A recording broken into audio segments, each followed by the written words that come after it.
one of the running stories has been the flood of migrants coming across the Channel in dinghies throughout the summer.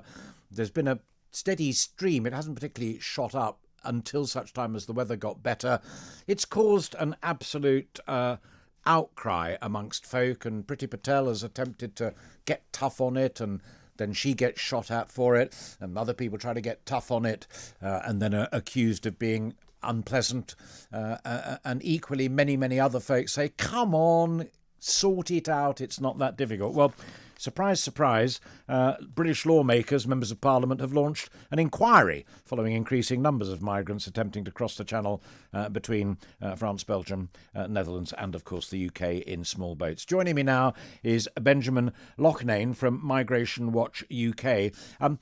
Benjamin, what this really boils down to, and it's what really makes me cross, is it is big business. It is international criminals taking these folk and making huge amounts of money, shipping across the Channel, and a British government that looks to be really not up to the challenge.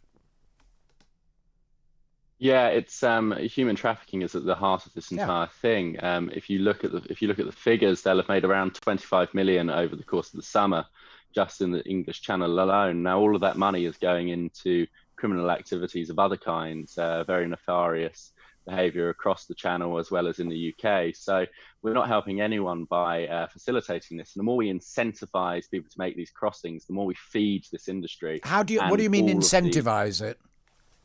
Nobody. Well, when we have all of these pull factors. Well, you know, the idea that if you come here, you probably won't be returned. You'll be put up in a 4-star hotel. Your healthcare, your dental care will be paid for you. Your phone bill will be paid. You'll be clothed. You'll be fed. You have every reason to come. And if you come, you won't be returned. That's the most fundamental part. People know that they will be successful in making these crossings. And if these traffickers can guarantee a high success rate, they are incentivizing people taking the risk and making these trips. I mean, I'm sorry, I wasn't quite sure what point I now completely understand the point you're making, and Mike Graham has talked a lot about it with Serco and the amounts of money that are being spent putting folk in hotels and all of the rest of it. But one step back, that's once they've got here.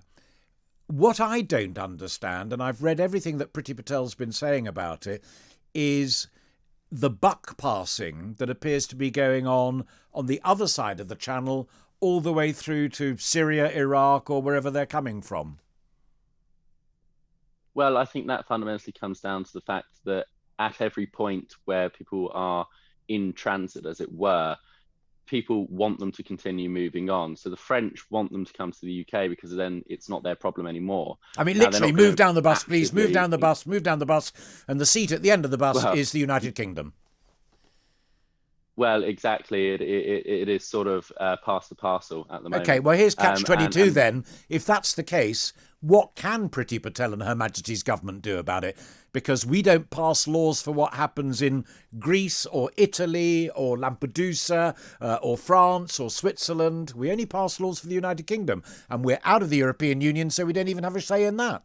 What can she do? Well, as I said before, we need a bit of good old-fashioned diplomacy. We need to treat this a lot more like a quid pro quo scenario. We need to go to the French and understand what it is that we can do to incentivize them stopping these things in France. Now, with respect, we've been doing that for years. We've set up camps around Calais. We've given them money. We're already paying them 30-40 million quid a year.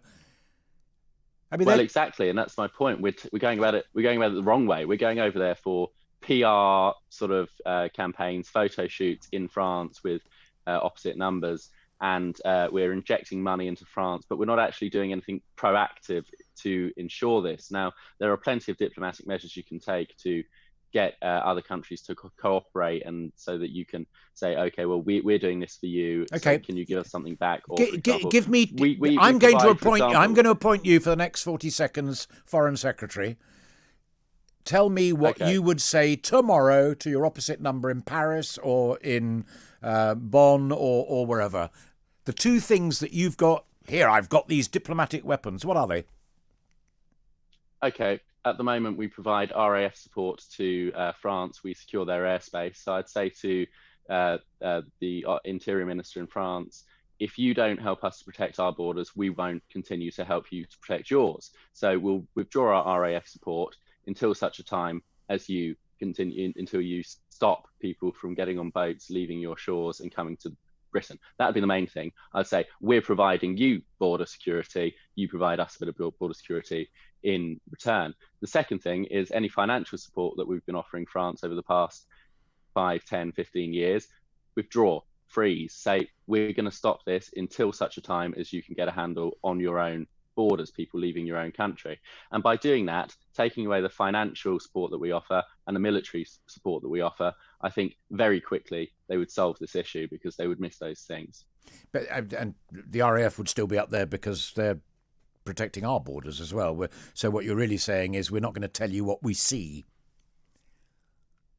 No, it's not so much that we're not going to tell you what we see. It's just that if you want us to continue to cooperate between two countries, as two countries do cooperate with each other very often to protect each other's interests, if you're not protecting ours, then why should we protect yours? It's more about, please, can you start, pull your finger out and pick up the slack. What chance do you think there is by summer 2021 that Priti Patel or whoever is the Home Secretary by then, after reshuffles that may or may not happen, what realistic chance, Benjamin, do you think there is that you and I will not be having this same conversation in 12 months' time?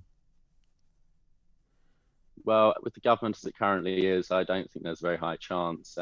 Just not because of the people in the government, but because of the approach of the government. I feel like every single the decision that they make is based a lot more on optics than it is on actually fixing issues. It's more about looking good and having photo shoots in France and saying we're doing something, we're sending in the Navy, sending in the RAF, but none of these things they actually in any way do they detail how these will help.